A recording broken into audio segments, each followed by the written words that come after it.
Good to go? All right. Medical. Chris Olave did not practice with the ankle. Chase Young did not practice with an illness. Alante did not practice just with a personal matter. A couple guys limited. Jawan with the neck, Alvin with the ankle, and then Ridgeway was shoulder but full participant coming off of the reserve. So those are the adjustments there, and open up for questions. Have you guys made a decision on Ridgeway? Will he take that open roster spot? Or? Yeah, he'll be available. Yep. And with Devin Neal, you mentioned him on Monday missing the time in training camp. Is there a way for a rookie like that to make up for lost time? Like, how have you seen him? Yeah.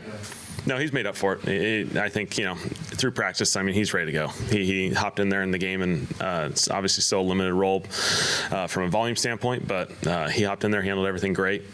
He's ready to go. What does he do well as a runner? Great vision, good cut. He's got a good balance to him. I think he just has a good feel for the run game.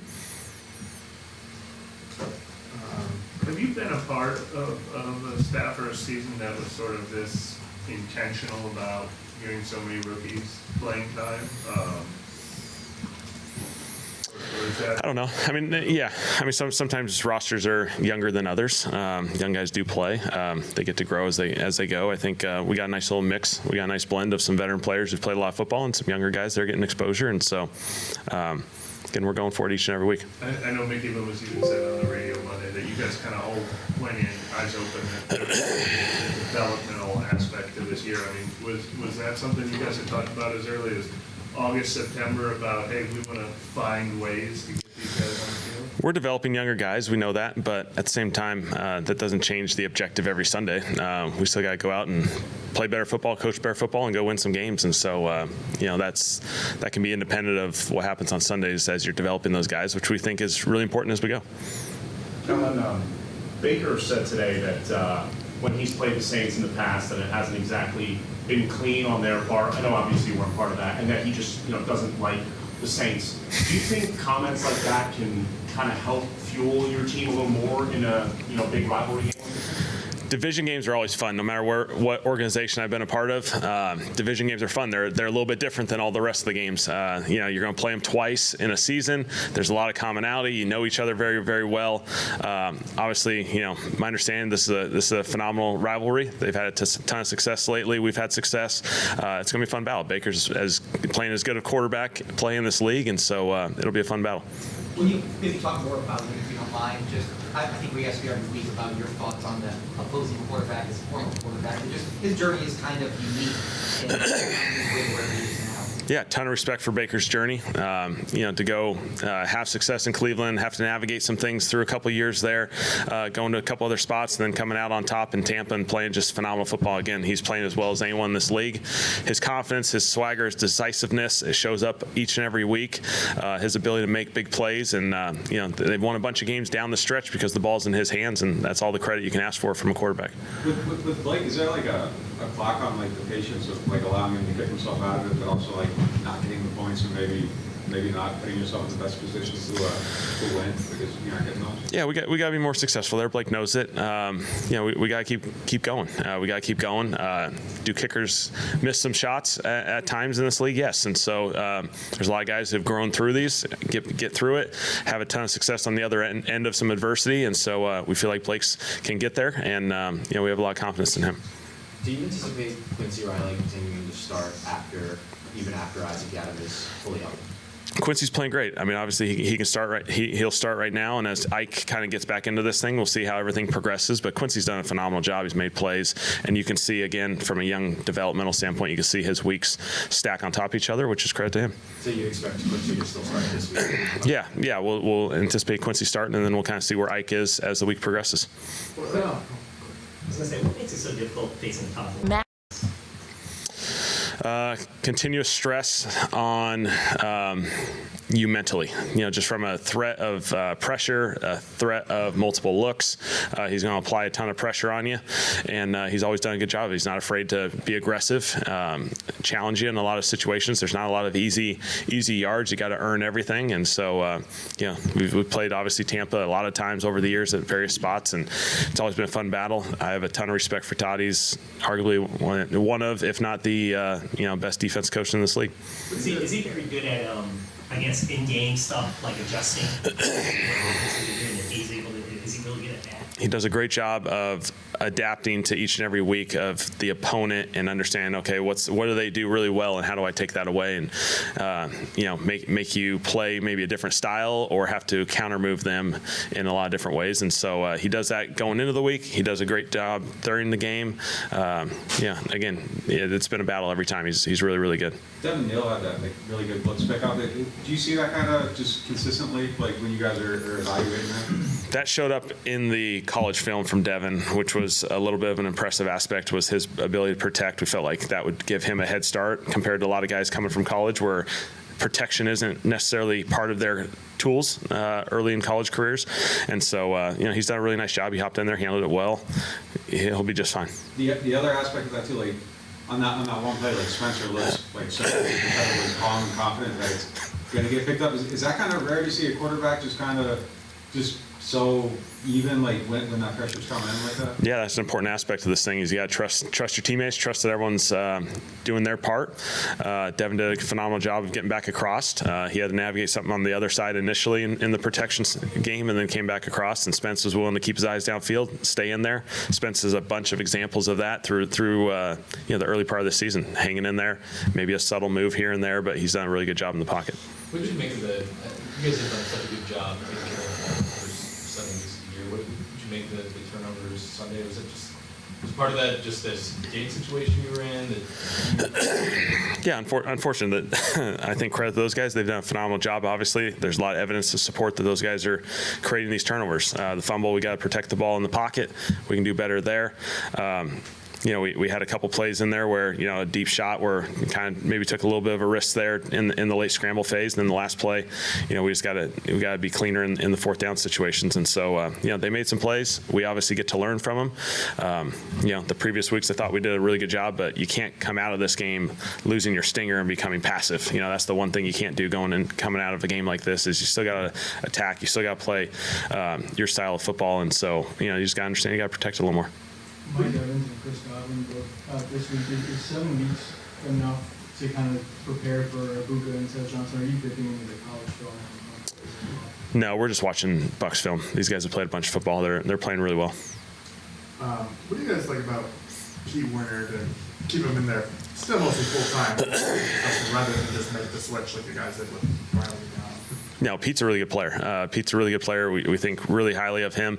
We're just getting some rotations going there a little bit just to provide some depth and get some experience from those younger guys. But Pete's playing some really good football, and again, he's a really good combination with him and DeMario playing there on the field, and so he's done a nice job.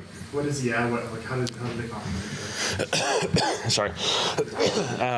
Pete's got great vision. He's got a great understanding of the defense. I think he diagnoses plays really, really well, and he's just a sound football player. He doesn't make a ton of mistakes, and so you have a lot of confidence in him going out there and executing the plan. You guys don't do like a ton of traditional running back screens. Is there a way to get that action just kind of in more creative, different space advantageous ways? Yeah, it's definitely part of something that we haven't probably dipped into as much as we'd like. Sometimes that's the way these games go and these game plans go, and it's not without practicing them or putting them on the call sheet. It's just a matter of getting to them in different fashions and situations. And so, certainly it's something that hopefully we see more as the season progresses. It may not be this week, but as it goes, I think there's definitely value there. Anything subtle that might not show up on film that Kellen Banks has really shown improvement in the last 3-4 weeks? I think he's just really consistent. He doesn't get beat. He handles the challenging looks. There, you get on edges at tackle. You get on edges, and his ability to recover.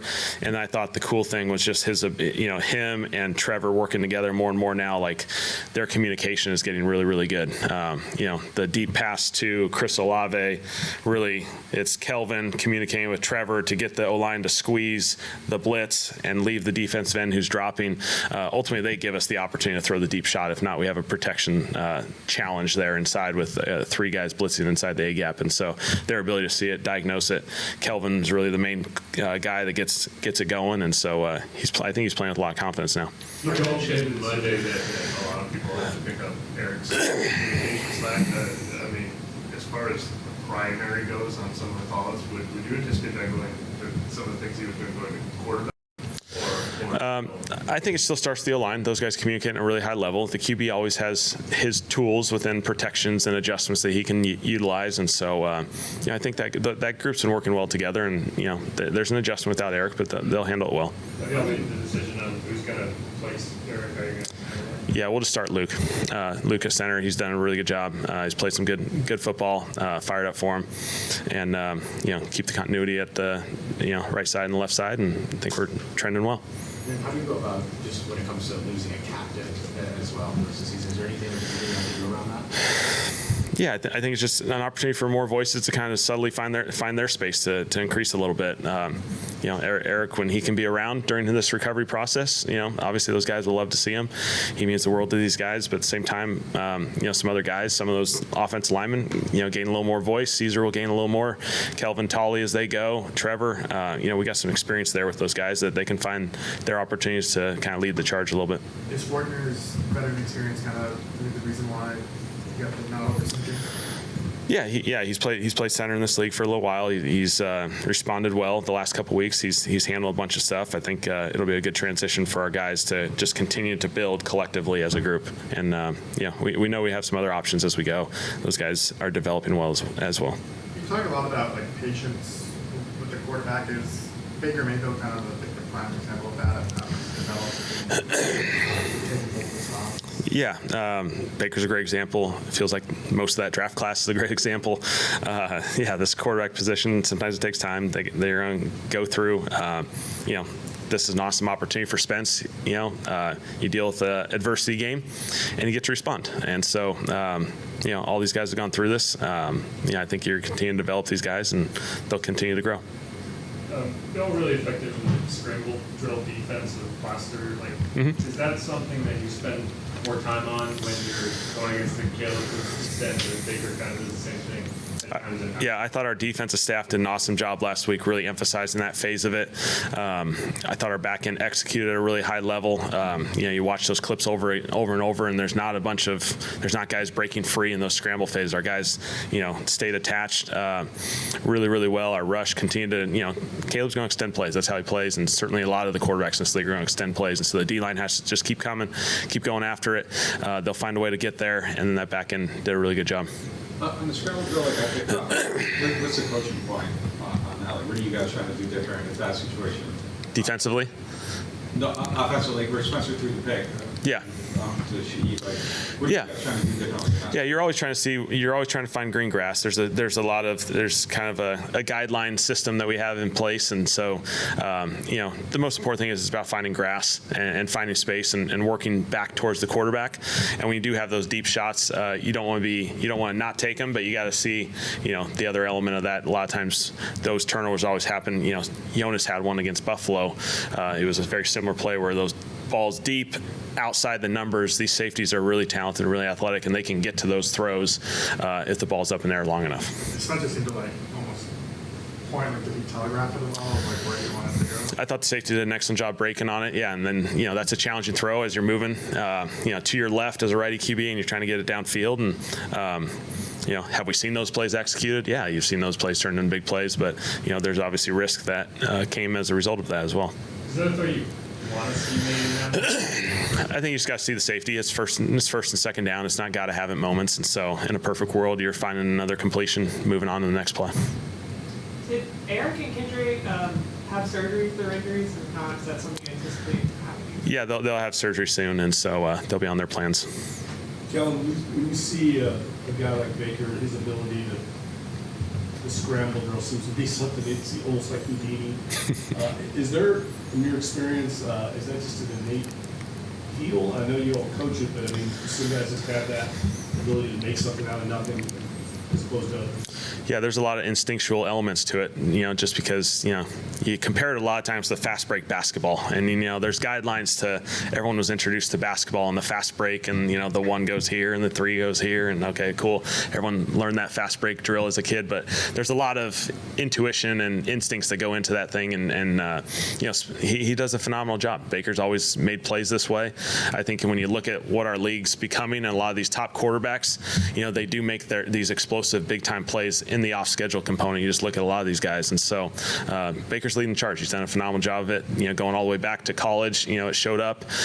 He's continued to do it in a really talented way, and so it's a challenge. It's a challenge for defenses because you can say, okay, great, we covered the initial play.